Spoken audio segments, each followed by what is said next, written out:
জাতীয়তাবাদের জন্য লড়াই করেছে আমার বাবা, যে মাটিতে লড়াই করেছে আমরা সবাই।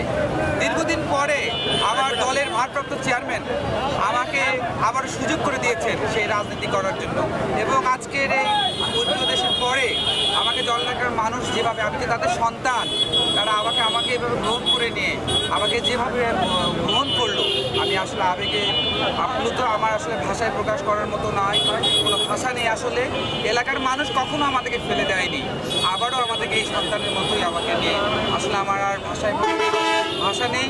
আমি চাই আগামী দিনে এই জলঢাকার মাটিতে যে উর্বর যে আসল ধানের শীষের জন্য, এই ধানের শীষের জন্য কাজ করে দিতে চাই এবং এই জলঢাকার মাটিতে সকলকে নিয়ে ঐক্যবদ্ধভাবে বিএনপির দুর্গ হিসেবে পরিচিত করতে চাই এবং এই আসনটি উপহার দিতে চাই।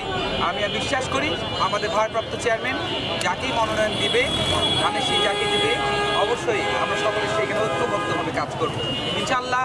এবং আমি বিশ্বাস করি যে এই অঞ্চলের মানুষ যাকে চায় উনি অবশ্যই তাকেই দেবে ইনশাআল্লাহ।